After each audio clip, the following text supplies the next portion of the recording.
Like, I got to do a lot of cool stuff before I got hurt. So, like, to even know what day it was, that was like a long time to figure out what month I was in or what state I was in. Took a long time. Hard work and then some luck here and there that kind of gets you over the gaps, and just staying positive and kind of living in your own head sometimes when things are bad to kind of see yourself getting there, you know? Like, positive thinking was a big deal. So, like, I try to never let myself get into that rut of negative thinking. You have to try to break it down into small, chewable pieces because if it's just too much to look at, you'll be afraid to start. You kind of get that, like, stage fright. You won't ever take the first step. But, like, you can't see the light until you kind of can spark it. So, like, if you're just sitting there and you're not doing anything and everyone's telling you that it's not going to be better, it's like, you really can't, it's not going to be better until you can actually see it. Meet the guest. Next chapter. Part of the Coach Robb Podcast Network.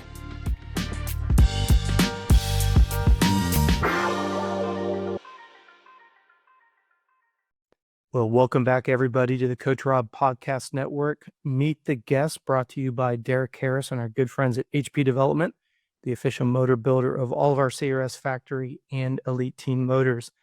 I am beyond honored to have a longtime friend of mine, Mr. Ian Trettel. How are you doing today, my man? Hey, Rob, good to be here. I'm doing well. Hope you are as well.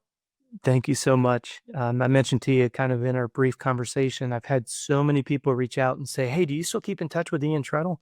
And I said, absolutely. And I said, you've got your ITMX training going on. And if I'm not mistaken, correct me if I'm wrong, are you still in the cabinetry work as well? You still doing that? Yeah, that's kind of how I keep myself busy. I maintain a full-time job. I try to keep busy as I can, but I'm purchasing manager at a cabinet shop, and I prefer that shop environment. It kind of reminds me of motocross sometimes, so I kind of like working there. It's pretty cool. There you go. Well, this show is watched by a lot of people that are outside the sport of motocross. So for those that are here and you don't have a motocross background, let me give you just a little bit of history on this. I refer to him as a legend, and you'll see why here in a moment. This, if you guys can go all the way back, he's going to show his age here. If you go back to 1999, this guy won the 51cc 4-6, Ian. You were in the 4 to 6 year old age group. In 1999, won the championship there. 2004, he won the 85 7-11 mod. Yeah, they're all right there too. Yeah, and this guy, in the 7-11 mod, he beat this guy you might know if you follow motocross at all, by the name of Eli Tomac. That same year in the 85 7-11 stock, he won, beating Tomac, Anderson, Barsha, Malcolm Stewart, and Justin Hill. Everybody who's still racing today, which we'll talk about here in a little bit. 2008, it's just worth noting because we're going to come back to it possibly. The Suzuki Amateur program, which Ian was a product of and a big contributor, that whole program dissolved, and you'll see why that's relevant here in just a moment. 2010, he wins the 250A class. He gets second in the Pro Sport class to a mutual friend of ours, Zach Freeberg. In 2011, and we'll add a few little elements here in a moment with Ian's feedback. 2011, Ian's riding for the Rockstar Extreme Suzuki program underneath the tutelage of team owner Bobby Hewitt. His teammate was Landon Courier at the time.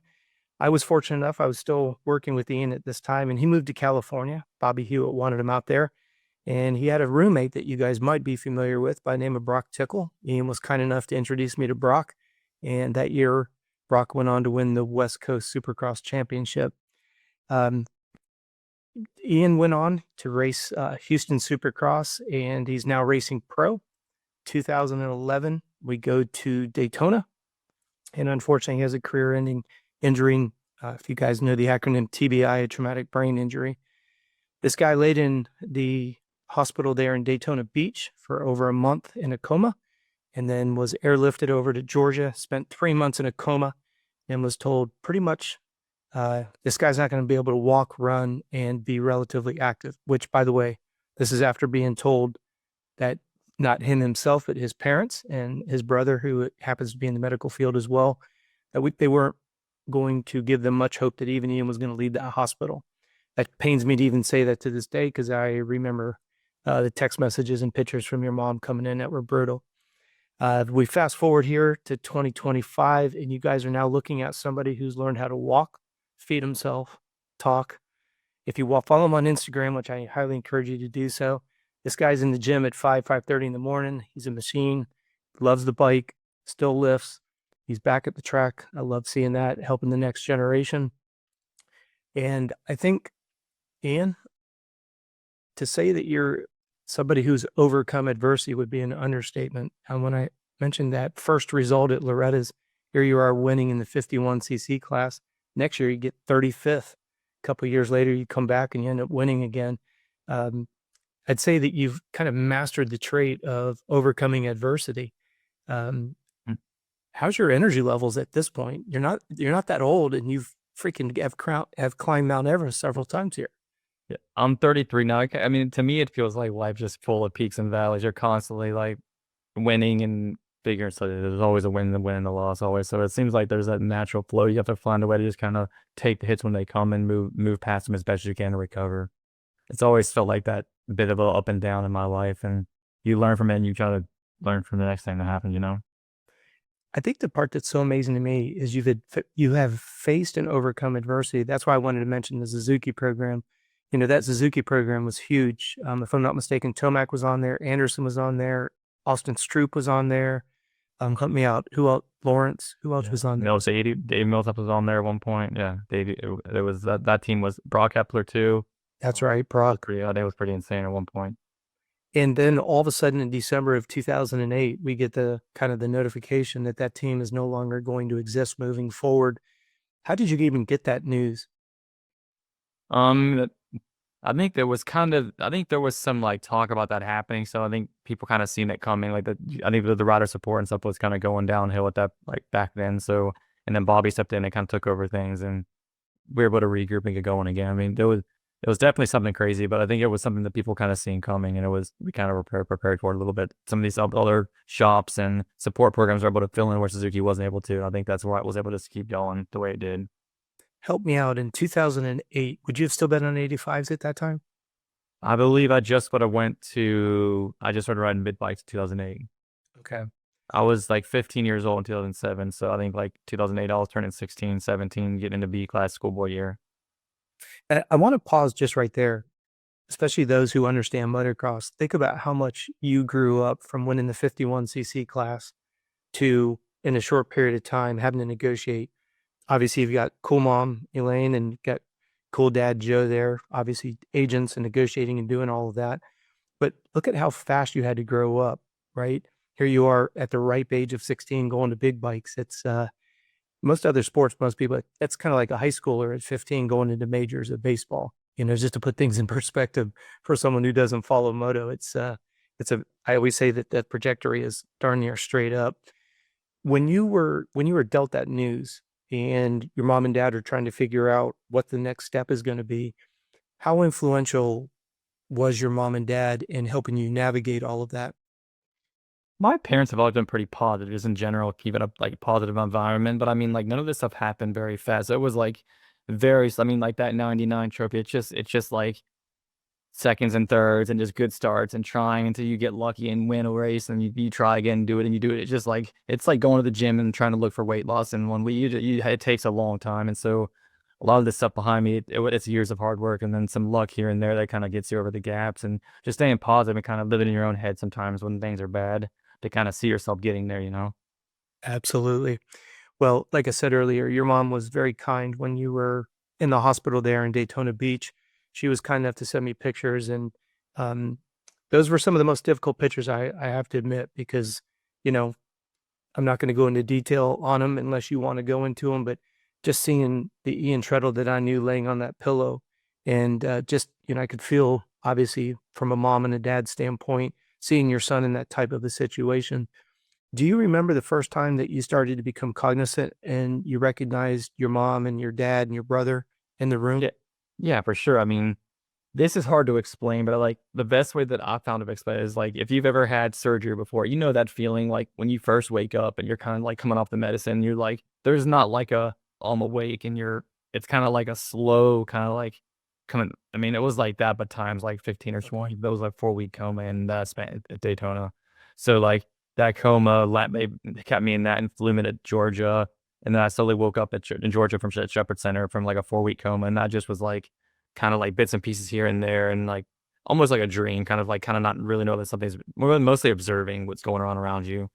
So I wasn't at all like, I wouldn't say I was like, I didn't have any like actual running thought or like talking in my head. I was just kind of like looking around, and at some point I knew I was hurt, but it wasn't like a clear like, oh, this is what's going on. It kind of just like I see my parents in a lot of with the face mask, and I've seen a lot of X-rays, at least like deja vu. Like I might remember thinking back to it, and then eventually you kind of get caught up and you realize what's going on. But that took, I would probably think 2 months right before I knew, like to even know what day it was. That was like a long time to figure out what month I was in or what state I was in. Took a long time. So it's When not a fast process. were you in a medically induced coma? Yeah.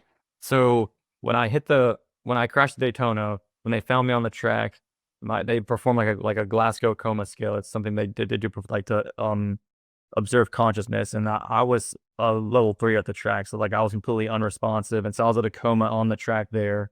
And then at some point they induced the coma as well to control it. And I wanted just for brain healing and stuff. And I think I could have came out of it sooner, but I got pneumonia at some point, so they kept me in longer. And I don't know how they determine, when it's time to come out, but I spent a good amount of time in a coma, in the medically induced coma. And if I overstep my bounds, let me know. But they had to, what's the name when they terminology where they removed a part of the skull? Craniotomy. Thank you, craniotomy I there. can send photos of that too. And so that was done immediately because of the swelling of the brain, correct? Yeah, I think there's some timing to that. Like maybe I'm moving like I think it was done, like I got hurt March 5th. It might have been done like the 11th or something, if I remember like looking back in my files and stuff. So it's like they try to not do it because when they do that, damage is done to go in there and get that blood out. So they do damage doing the surgery itself. So it's like a worst case, like the worst case, they do it, wait till the very last second to do it, I think. But it's also important not to let it go too far because your brain can herniate and that can cause sudden death, as people know from TBIs, that's why they're so dangerous. Yeah, absolutely. I just remember talking to your mom and dad, and your brother, just being honest and realistic and saying, we have a smaller chance that you're going to be able to survive this than not survive it. And I remember your mom specifically saying that, and gives me goosebumps even to this day thinking about it. When you got, at this point, you're at Shepherd's in Georgia, and that's where you came out of the coma and you started the rehab and stuff like that.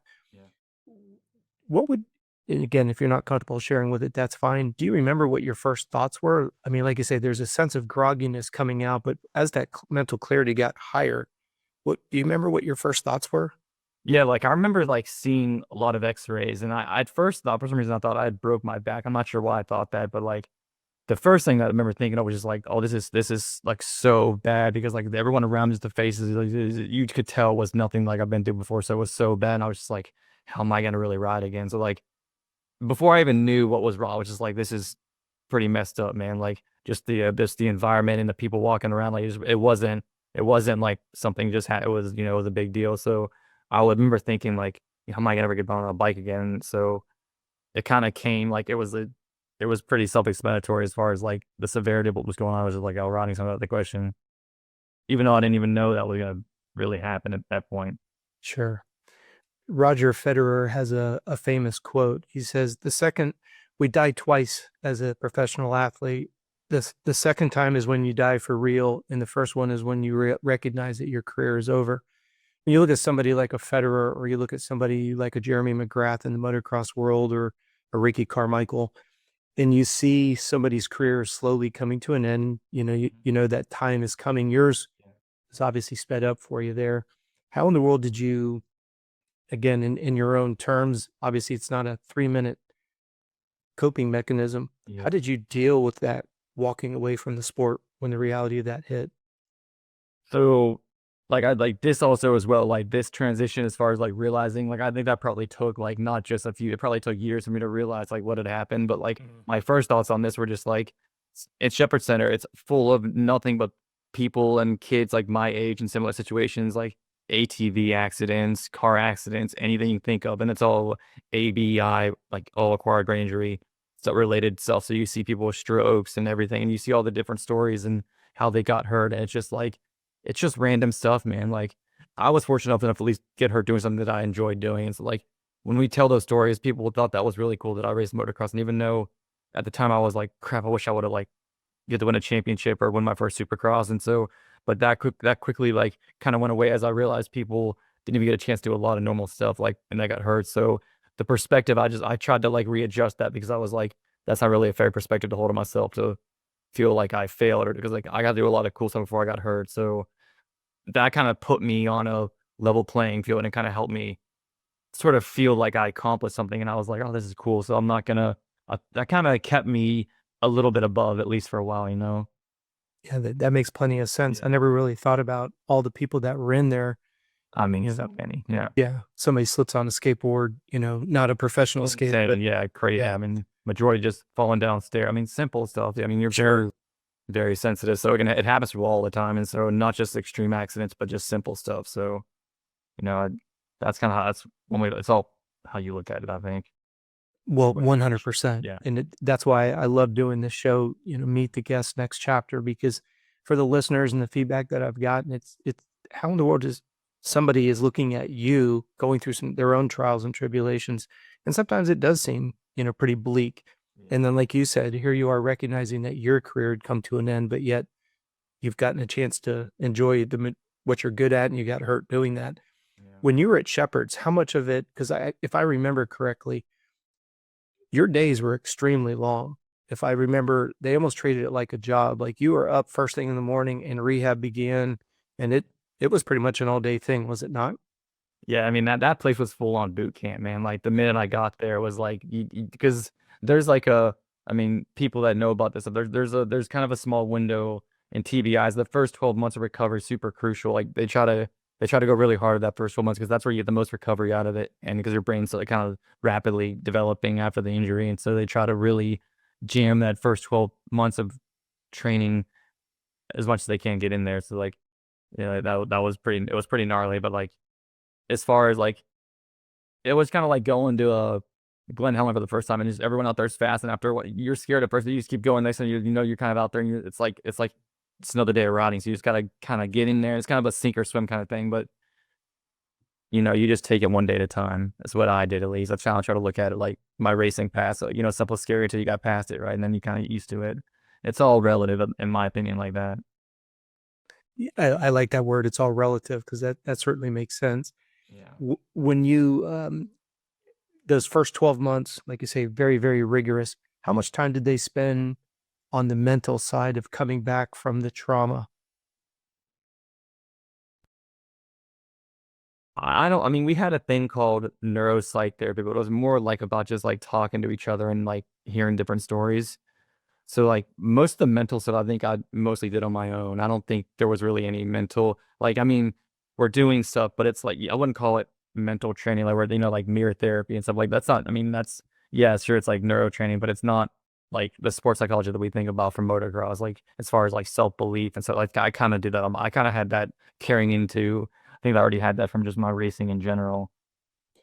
And I think that's the side that a lot of people that follow this channel, and particularly this particular podcast series, are always mesmerized with. It's, when you think about the physical, you do it repetitiously enough, eventually, you do enough bicep curls, your biceps get stronger. Yeah. But when it comes to that mental, it's like, okay, how do we get mentally tough? How do we teach mental resiliency? How do we teach? And then you get thrown a curveball like this, where it's really not in your control. I remember your mom saying, he's going to have to learn how to chew again. He's going to have to learn how to speak again. He's going to have to learn to walk again. And redefines hitting the reset button. And if I understand you correctly, they didn't spend a lot of time at Shepherd's kind of working on making sure that you don't become somewhat depressed or anything like that. It was just more of the neuromuscular redevelopment. I mean, yeah, from what I remember, I mean, I know coming in there being, you're kind of paperwork coming in. And so I'm a professional athlete who has a career-ending injury, is not going to ride again. So they put me on antidepressants to kind of get me started. But like, I never remember really being that sad about it. I was kind of more like, I kind of wanted to break anyway. Like, you know what I'm saying? Like, I've always been the guy that kind of find the flip side of like, anything could be better than, like, you can always find some good way to look at anything. And like, no matter what it is, like, well, I'm one the day off anyway. So I kind of played that for a little bit, and then kind of lived in my own head, just like, trying to like control my own thoughts with music, and just trying to like keep my emotions somewhat positive so I could kind of keep pushing forward. I think that's the key word right there. What is your again, only if you're comfortable speaking about it, what does your toolbox look like in regards to staying positive as you declared it? So like in my experience of like going through all the stuff that I've went through, like with racing, training, the minute you get into like an environment that's like different than yours, you will change pretty quickly, right? Like you have no choice but to change. Then it's like going on a cycling ride. Like if you're in the group, like you're gonna bike with that team, or you're gonna get left, right? So like if you want to like, so Shepherd was like the same way. It's like either you start doing stuff or you're not gonna really get better. And like the first step for me to kind of at least want to try to give this a shot was like, well, how do you even like how do you recover the brain? And so I started reading books, and I had some stuff from like you had me read the peak performance book, and so I had some of that stuff in my arsenal as well. As I knew like positive thinking was a big deal, so like I try to never let myself get into that rut of negative thinking. And I find that like music is amazing, just like because you can listen to music and kind of put yourself in your own thoughts and do anything, and that if you think something, it's the same as doing it. So if you're kind of in your own thoughts and you're just, I don't want to say delusional thinking, but like this environment I was in, which is full of people who were all hurt and very sad. So I kind of checked out and just kind of like listened to music and just was like, it's gonna be okay, because I mean, like, no one thought I could do this stuff back here either. So like, what the hell, man? I'm gonna try to do it anyway. So we'll figure it out. And we just kept going. And then, like, but that didn't happen fast. I was just like 1 week at a time, and it's like, oh, we're getting better. Okay, cool. And then it's a month, and then it's like, now it's 15 years, and like we're still, it's just, you have to try to break it down into small chewable pieces, because if it's just too much to look at, you'll be afraid to start. You kind of get that like, stage fright. You won't ever take the first step. Maybe. I mean, that's just my take on it, like of how I got through it, because it definitely was a lot. And no one thought I could really do it. Even my own brother and my parents were kind of like questioning things at certain times. And I kind of just said, well, what the hell? Like, what's the alternative? Do you like, I have no other choice. You have to kind of go.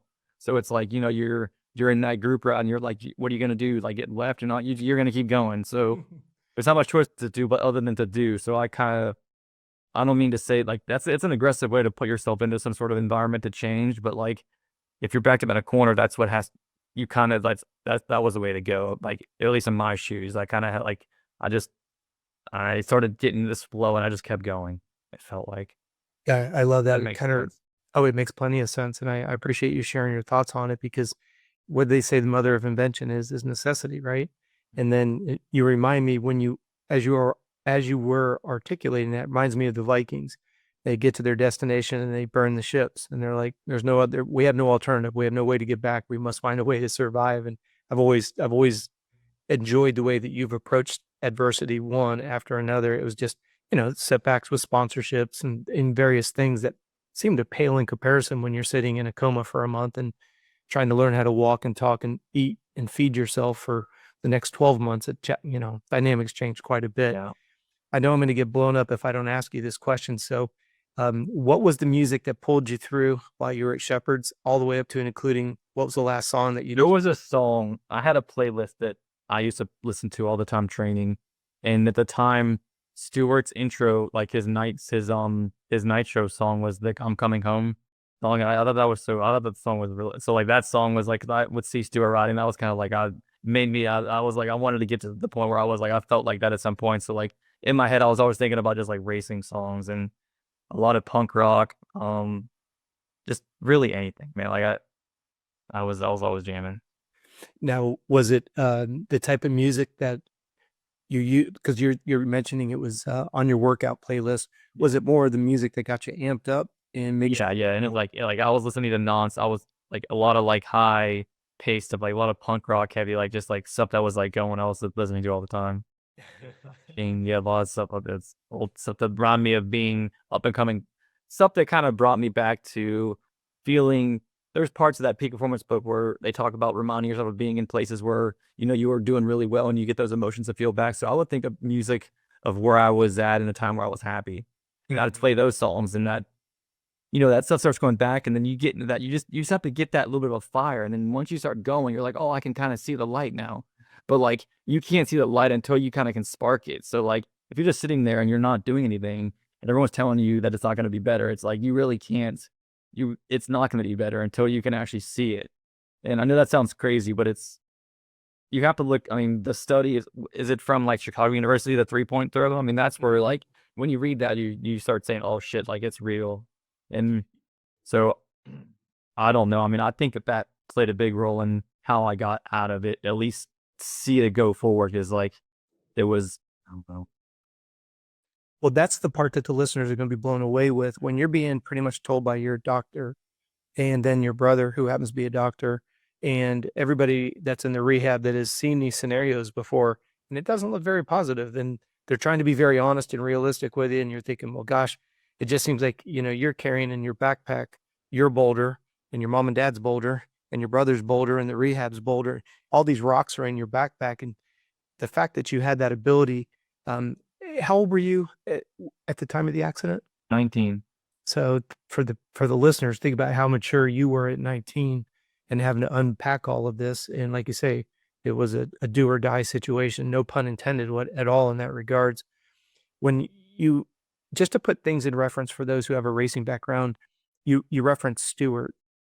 At the time of your accident, where was Stewart in his career? Was he battling with Reed and James at that point? Yeah, James was he was just finishing up Supercross. He was on the Sam Manuel. He was number 7 on a Yamaha. Okay. Yeah. And that was his last year on Yamaha, I think right? so, yeah. I think it was just him and Chisholm, yeah. Okay. Like he had the Nike boots and like his setup was really good. Yep. It's funny, such a small world, because when Chiz was on Sam Manuel, I was working with Chiz over, and we were working out of James's place, and James was working with Alden at the time. So it's just so funny. Crazy. It's a very small world, and time has seemed to really seemed to fly by way too quickly. When you sitting at the age that you are right now and being through, trials and tribulations that most people would have given up a long time ago, would you consider for yourself, which is a stronger energy, the fear of losing or that desire of winning?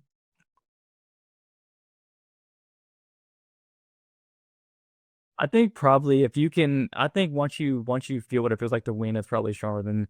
I mean, I think you need both, but I think the feeling of winning something, knowing that you can do it, probably would put you on the right track more than losing. I mean, I do think most winners have lost probably more than they've won, though. So like maybe it's a combination of both. It's probably how you handle the loss as well, too. Elaborate on that if you don't mind, because I know there's a lot like neutral thinking. So like nothing's good or bad. It just kind of is what it is. So like, you go into race and you race the best you can, and then whatever the result is, it is what it is, and you move on. And you never let yourself get too high up or too low. So like, if you win, you're never like, I'm the man. If you lose, you never say, I suck. It's kind of just like, it is what it is. I'm working on getting better than the last race I did. All right. Now I think that's really hard to master, but I try to do that with my recovery. Just like, like I'm not recovered, but I'm better than I was a week ago or whatever. And that kind of feels good. And that gives you that gratitude of kind of pushing forward rather than trying for perfection, because no one, it's like I don't know, not really doable thing to look for, I think. It's interesting with the sport of motocross. It's the only sport that I've coached in where people have one bad race and they think that they're not fast anymore. And that's why you piqued my interest on that comment, because just because you didn't win today doesn't mean you're not the fastest rider. The person who wins on race day is not always the fastest. It's the person who made the least amount of mistakes. But in our sport, it seems to be like an on or off switch. If you won this past weekend, then you're the greatest thing. But if you get second or third place and all of a sudden, well, maybe he's losing that edge.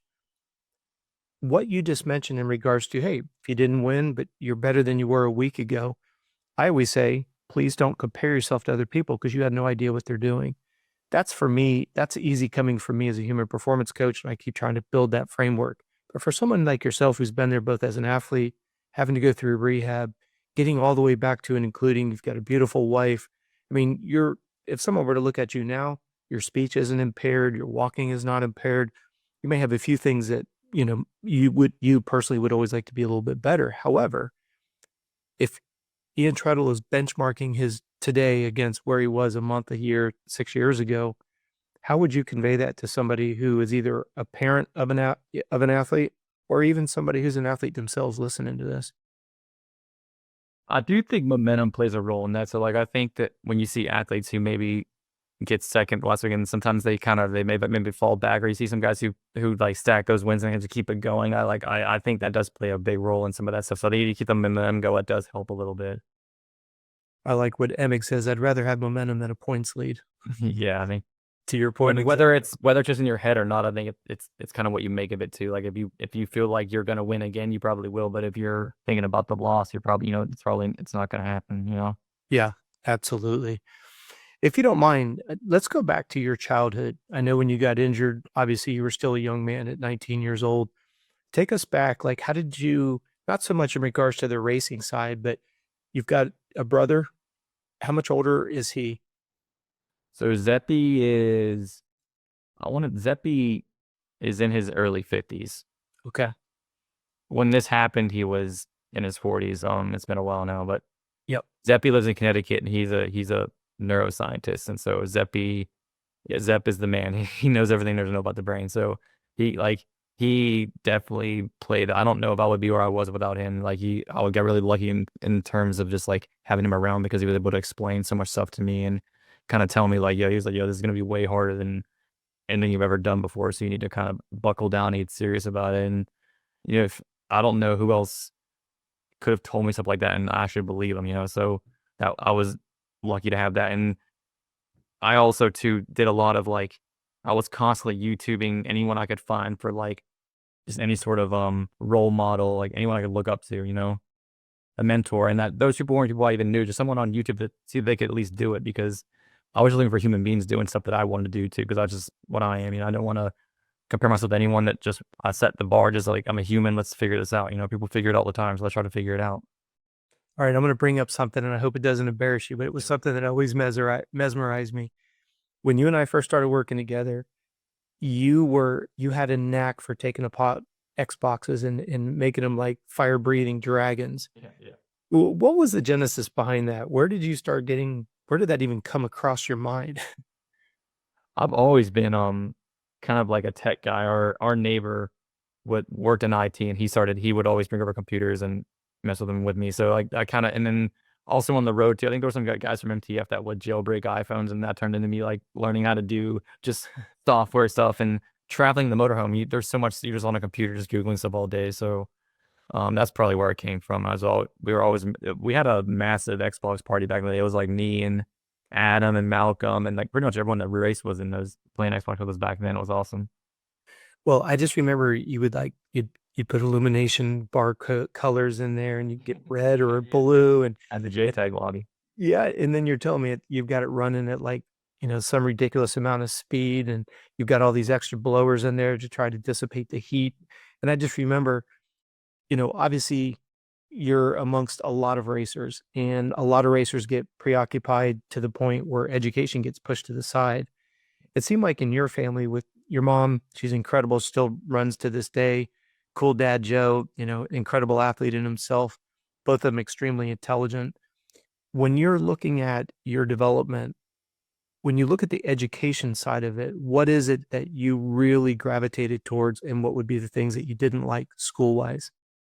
I mean, I would like to think that I'm an intellectually curious person, so I just like to dive in, and if I'm into something, I'll try to figure it out. I'm good at doing stuff online, Googling stuff.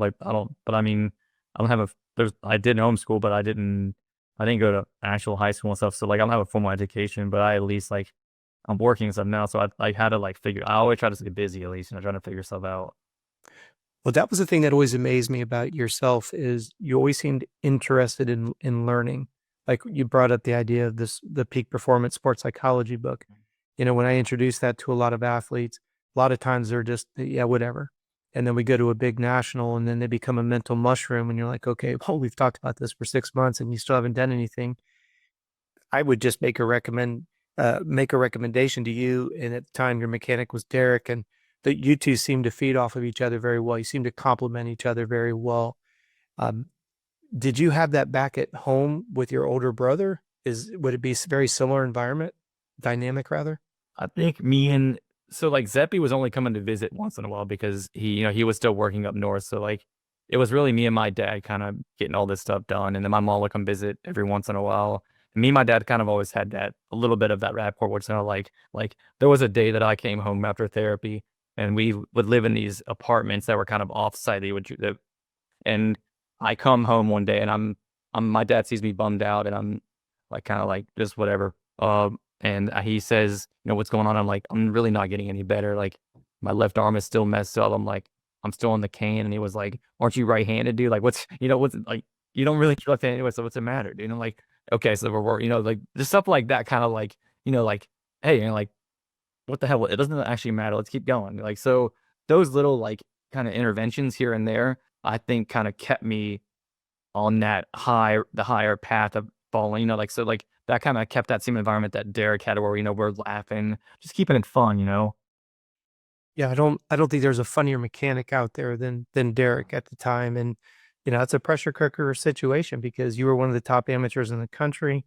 And when did Derek start becoming part of your program? How early on? When I moved to Florida, I met Derek and he lived near me and we would hang out and go ride a lot. And so I think that's also a way to make training, like, if you can find a way to have fun, you're going to more likely show up again. And so, like, I kind of do that with my own therapy here as well, like making workouts as small as I can. That way I'm like more likely to keep doing, like, so I'll give you an example of like mirror therapy. I used to do this with my left hand, but it's like you put it in a mirror, like a box with a mirror, and they wanted you doing it like 30 minutes a day. But like, so I couldn't consistently keep 30 minutes. So I just was like, let's do it 5 minutes every single day. That way I'll never miss a day. So at least my gradual, my work, the volume is like very consistent, just like that. Because I think it's something like, I could be wrong here, but it's like to build a new neuro path, it's just like 10,000 reps. It's like something crazy. It's insane. So like, you have to do a lot of good work to build a good habit. It's really hard. And so like, if you're making that work hard or like maybe inconvenient to do, it's going to be so hard to get it done consistently and build that connection. When you look at the time that you were with Derek, because Derek's now married, you're now married, give us a story that would embarrass Derek really well and not get him put in jail. We went practicing in Boston one time and Derek crapped his pants in the trailer. Like he farted and he crapped his pants in the trailer, dude. Yeah. How funny is that? Go ahead. Amazing, dude. I mean, that whole New England crew was so insane because he introduced me to like Jimmy Dakotas and all this guys would come stay at his house in the winter, and they all were just, and they were complete mean. They were wild as crap. They were awesome. But like just that kind of, like if you can, like you can't always control your environment, right? But like sometimes you can set it up a little bit. Right? So if you have that funny guy that you bring to I think it's kind of like the man friend thing. You see guys bringing, what they're like, what's that guy even doing? But like, maybe he just makes the rider feel good at the track and makes them want to keep training harder the next time. So like, that's kind of like, I do feel like there's maybe a little bit hack like you could do with your own program is like, just find people who you really enjoy being around and have those people around you as much as you can. And that way you kind of have this bubble that you're kind of working within. It's like, maybe it's just like, it keeps your mindset. People are just there to intervene when they can to keep your mindset straight. And they also are there to help you work harder. It's like you were saying with that peak performance, it's about creating an environment of success. That's the bottom line, not to get on the subject of defecation and urination, but I remember the first time you showed up at Pup Watley's house and we're there in Haines City and I had Spencer Daly. He was there training. He ended up being Ryan Dungy's best man in his wedding. I don't know if you remember Ian Gray, he was living in his motorhome there. He actually owns Cycle Ranch in Texas now. And then Pup Watley is really successful here and still in the Haines City area doing some work with his dad and all. But I remember the very first time you and Derek pulled up and Pup's dog comes over and just takes a big piss in your gear bag. Yeah, he like ran through the pull screen as well. Oh, I just remember that like it was yesterday. And I don't think Malcolm came over that day. I think he was there the next day, but it was like a Keystone comedy of what could go wrong kind of thing. Yep. And Jeff Tody was there. He went on to become he's in special ops in one of the military branches. I think he's a Navy SEAL now. So that little epicenter of athletes out of that one little compound, with it, whether it was Spencer Daly, Ian Gray, Pup Wally, like I say, Jeff Tody. It's just a great group of guys out there, and it was always nice when you and Derek would come out. Your amateur career was quite decorated. When did you have the aha moment where you realized you were going to be able to make a career as a professional racer? Um, I don't know. I mean, I guess like I mean, I don't know if there's ever moments where you feel like you're always like wanting more. Like even like every I notice this all the time, and it's like it's kind of a trap I find myself. I try to avoid it, but it's like if I could just cycle again, I'll be happy. If I could just do X again, and it's so you do it, and then you're like, now I want to run. Like it doesn't really matter. So it's like I think that's where the fire these people that are really good. They keep that they're probably never sad. They're always just trying to get more. So I don't know if I ever felt like, at least like moving to California and having having a salary, being at 18, that felt cool. I was like, oh, this is cool to actually have money now. And but like I still was like, oh no, I need a win. So like it really never felt like I was ever made. I just kept trying to, get more, I guess. I'm getting at. No, that makes sense. And there's a difference between never being satisfied and wanting to do better. How do you convey that to the young athletes that you're coaching nowadays? Well, I tell a lot of my riders like just leaving a healthy day is probably a good day. Like if you can find ways to like reflect on any good day is gonna be good. So like I just trying your best, not being too result driven because I think that's I don't know. I like to try to just if you could rely on just more like today was a good day because I gave it my all. I think that probably makes you feel more fulfilled than it would like winning is cool, but like just don't go out there and know that you gave it your all is like the best you can actually do. I think at least like as far as effort goes. You coach quite a few athletes and you do a lot of mental training with a lot of the coaches with virtual training. Um, when you get those moto parents that are, they're just financing the farm, they think their young athlete is the next Ian Trettel. How do you negotiate that with both the riders and their parents? Do you do it together? Do you do it separately? Do you do a joint? How do you do that? I mean, I try to talk to the I mean, I don't do anything in private. I definitely talk openly, but I try to tell the parents, like that needs to be. You have to. I try to encourage them, like what are they doing for fun? I try to get an idea that way I can get into have fun with the rider, at least be a connection with them, and try to like see what else they're into other than just riding. That way I can give examples of how to do something compared to something else they might do in the mental training stuff. I compare a lot of video games and motocross and like different control combinations stuff like that. But I don't know I don't step on anyone's toes. I wanna raise their kid, but, like, I try to tell them that, like, it needs to be fun, they'll do better. That's kinda the best I do.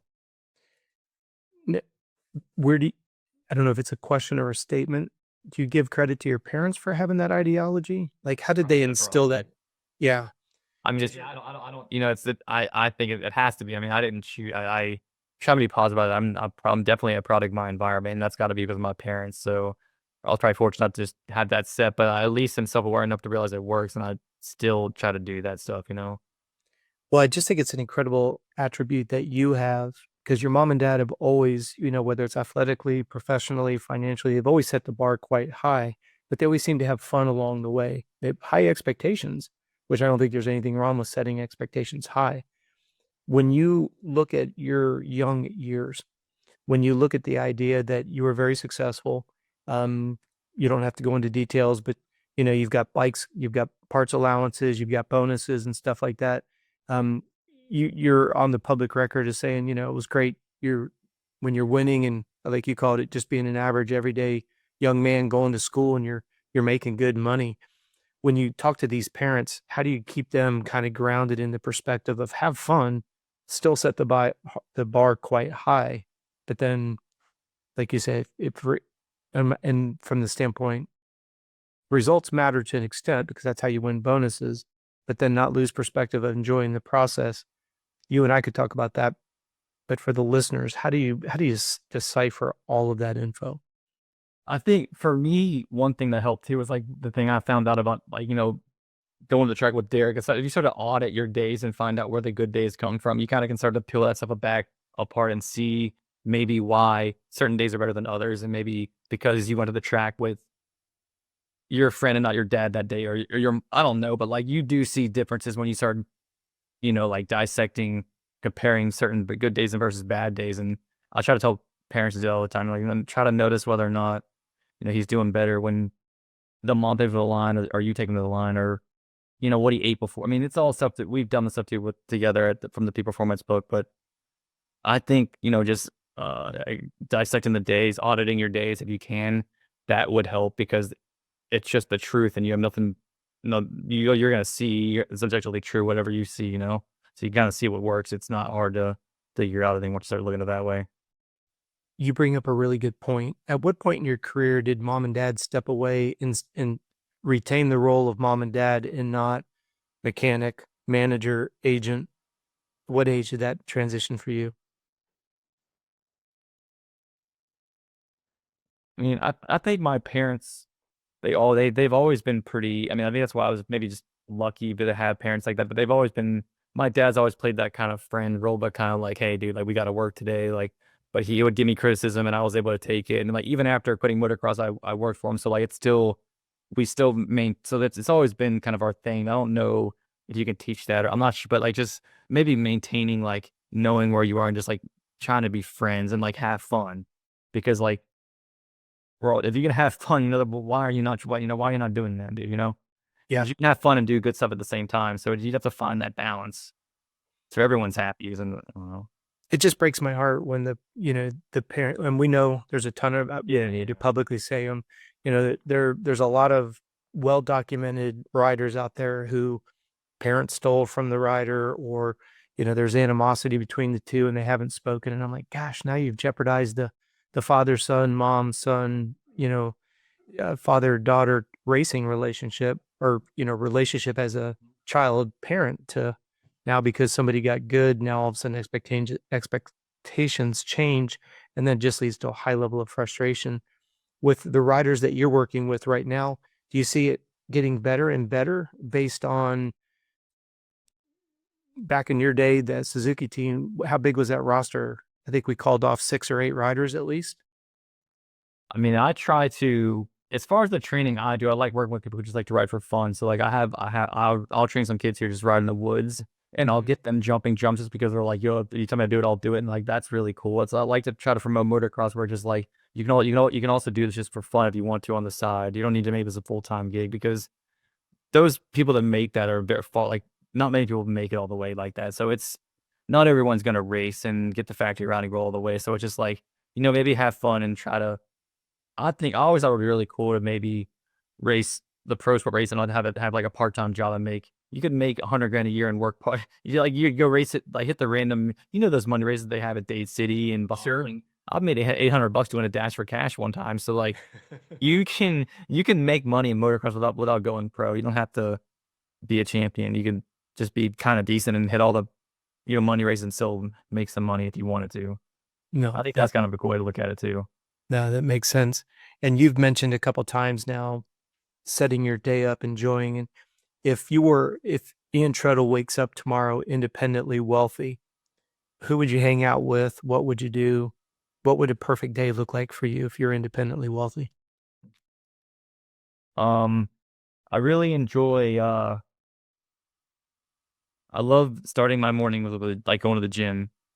Like, so like coffee in the gym, of good weather too. I enjoy the weather on the East Coast is okay, but I do prefer the weather on the West Coast. The West Coast weather is pretty. I went out there for my honeymoon; it was amazing. Like, but the weather over here is not that bad for what we have. I think it's still nice, but I'd probably live in near nicer weather if I had money. But I enjoy training. I think that's I'm doing a lot of meditation right now too, and that's gratitude work. I'll do some journaling once in a while. I enjoy I think you definitely need something like a hobby that you're doing like I love doing the videos. I'm editing those myself as well. So like that's something to kind of keep me something to kick the ball, like to kind of play with, right? Like you need something to do to keep your brain firing, keep you kind of hungry to go for it.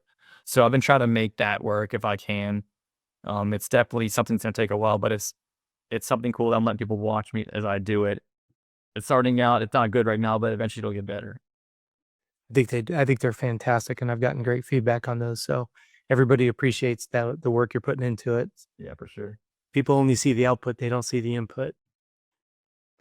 In addition to your beautiful bride, who would you hang out with if you were independently wealthy?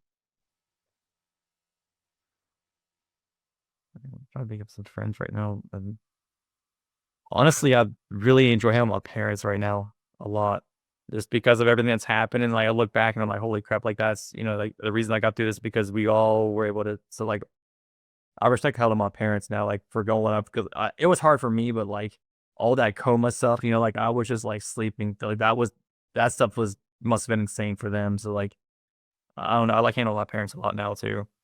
So a lot of my like life changes a lot when you do something like that. Like, because you just like go from like, I want to win the freaking West Coast title and have a mansion to like, I just want to walk again and like not be in a freaking hospital bed. So like that shift is like, you're just like, damn, dude, life doesn't even really. I remember like taking my first step again, like learn how to walk again. It was like, it felt better than getting fifth at Houston Supercross because you're like, holy shit, I'm gonna be okay, dude. Like, and that's like, you're actually, it's like a real problem you're fixing. And like, we're like, getting a pro ride is not really, it's just like something you're trying to do. It's not a real problem. It doesn't actually make anything that much better than just like being cooler or like, what you have, whatever you want to, however you want to like put it. But like some of these other things you take for granted and you get, and I had that and I was like, well, I don't need motocross to be happy anymore. So I could definitely just get better and feel the same kind of reward system I guess I was feeling from that motocross journey. You could call it, I guess. I remember your mom sending me the picture when you took your first step. Yeah. And I just remember tearing up because I just remember, just what that signified. It was huge. And I remember your mom's level of excitement was next level. When you look at it, you could put it in chapters if you want to, but all the way up to and including today, what would you say is your biggest success up to this point? It has to be the injury, man, because like, like if I didn't get through that, it was like, because at the time it was like everybody pretty much stopped to, my dad lived with me for, I don't know, like 3 or 4 months, dude. And like my mom couldn't even do it because it was just too much. Like there was just too much stuff going on. Even my dad's trying to work at the same time. It's just me and him living in this small room. And so like, and then we even like the costs that come like with a TBI is insane. It's like one of the most expensive injuries ever. So like when this happened, my parents were like, what are we even gonna do? Like this isn't like we didn't even know what was gonna happen. And, like as far as like where I could go to rehab, who would take our insurance, because all that stuff is insanely expensive. So like to get through that and like to be done was just like, holy shit, I can do anything now. Like just because I just wanted to like, if I could just be like a conscious human being and like think for myself and walk around, I can live a life again. But like to get to that point again, it was like, I don't know how, because like I didn't know what a brain injury was, and like they're just saying like just work really hard, you'll figure out. Nobody really had answers. They're just kind of like showing you stuff you didn't really know what it was at the time. You're just kind of following blindly with therapists, and just nothing's getting better. It feels like it just slow at a time, and I couldn't. I was on a feeding tube, and yeah, I mean that stuff was like I don't know. I have to say that's the biggest one.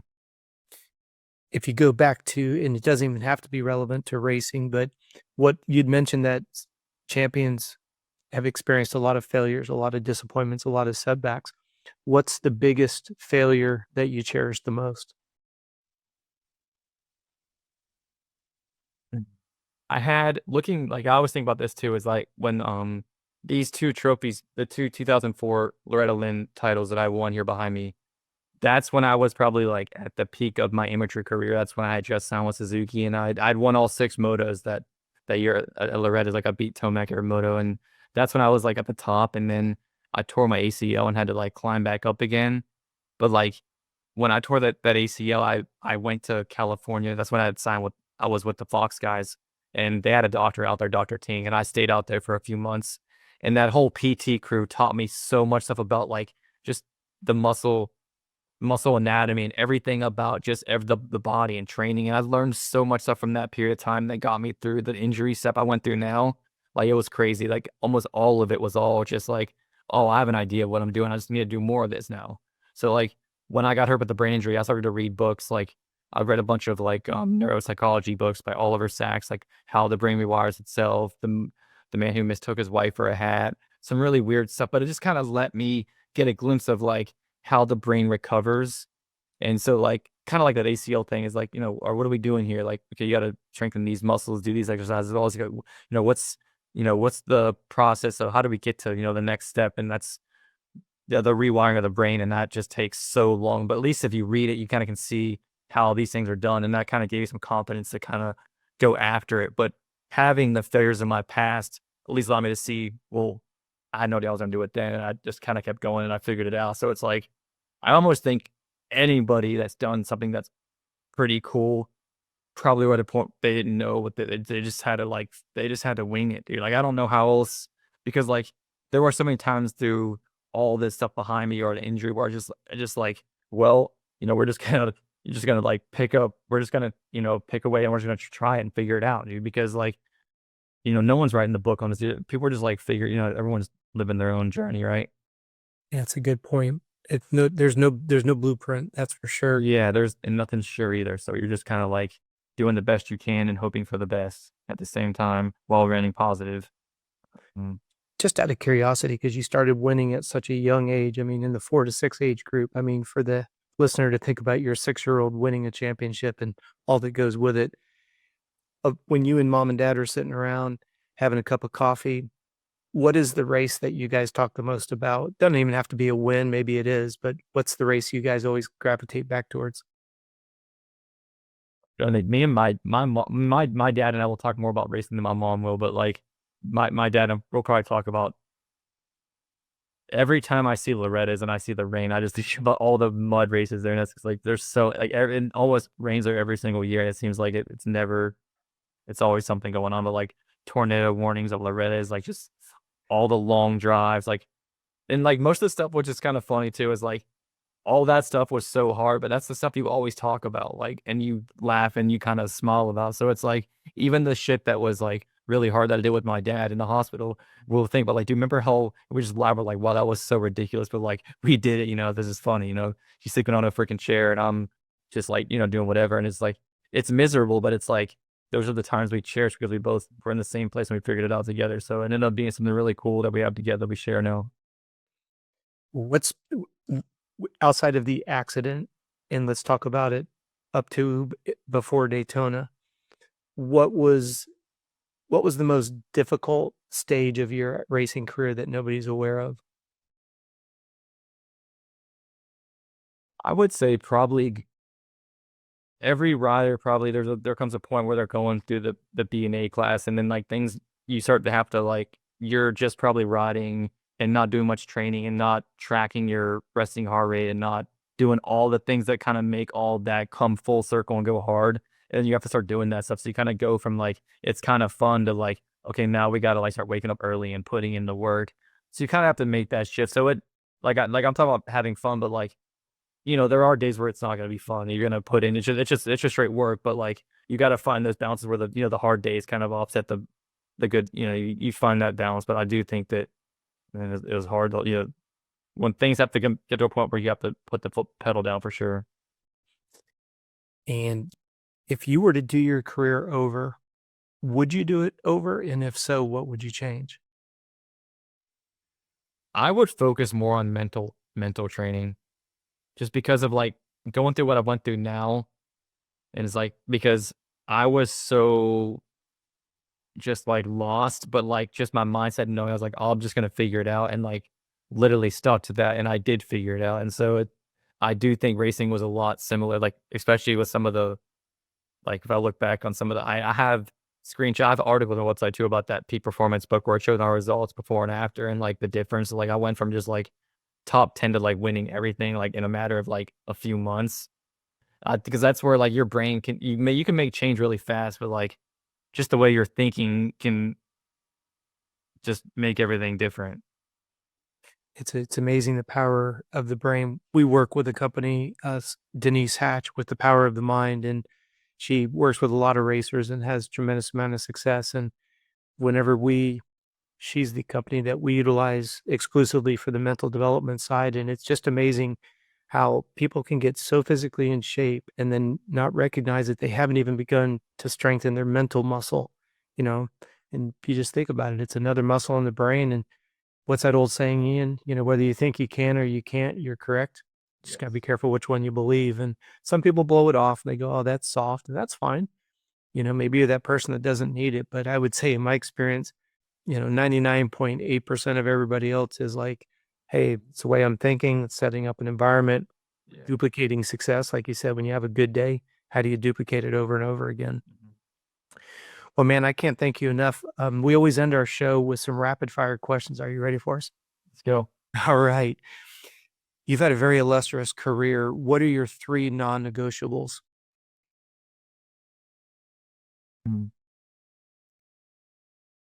When I was racing prior to be Xbox, man, like I was like that was my like when I'm doing a 2-hour bike ride, I'm like I'm going home, I'm gonna play Xbox and chill. Like that's so like that was my outlet. And so I think everyone needs some sort of outlet they can at least get to, and like when they relax, they're like, oh, I'm actually relaxing, because you have to unplug at some point, or else you're gonna burn out, and that's definitely real too. So you got to find a way to go the long run. Yep. What advice would you give your younger self? I know this sounds dumb, but it probably doesn't matter, dude. Like don't take anything too serious. I know I don't know. I mean, like just because like no one really knows, and so like for someone to tell you that you can or can't do something, it's just like you don't really know. Like I'll never tell a rider like they can't. I'm just like if you want to do it, we'll figure it out. But like it, you can do it. You can probably be as good as you want to be. Like like there's some genetic factors that come into play, obviously. But like as far as like telling someone what they can or can't do is, I don't think that's. I think you can whatever you can put your mind to, you'll probably figure out if you actually believe it. I will have to quote Elon Musk: if unless it defies the law of physics and it cannot physically be done, we have to figure out a way to get it done. Obviously, I'm paraphrasing there, so I love that one. What would you consider your greatest strength? If I could pull the computer chip out of Ian's head, what is your biggest strength? Probably, I like to think that my ability to be optimistic in any situation is, but like the minute I got hurt racing, I was like, well, I kind of wanted to like, I'm good at doing other stuff too. I've always wanted to try other stuff and see what it's like. So we'll try a different life now, and like being able to make that switch and not like be mad about it. What would you I won't say consider? it's easy, but it's something. Sure, no, never easy. What would you say is your biggest weakness? Probably being hard on myself for sure. Mm. But that's probably why I got better. Like I did some talk therapy through some of my, as I started to get further along with the injury, things kind of felt like it got harder because I was like, oh, well, like I did race for that long, and that actually, you don't really see the big picture until it's further down the road, and then that stuff starts coming in. And he would always tell me, like, well, if you weren't this hard, you probably wouldn't have got limited. So like, we don't want to totally shut that voice off. Just try to like learn how to control it. That makes sense. What's the best advice you've ever received and why?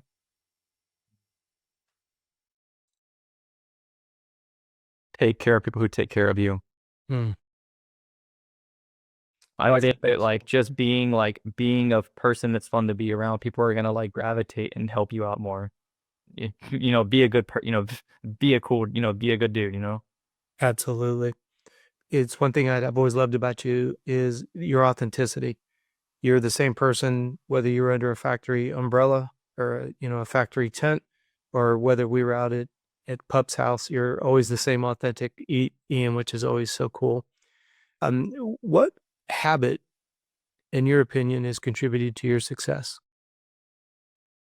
Training, the gym, it has to be.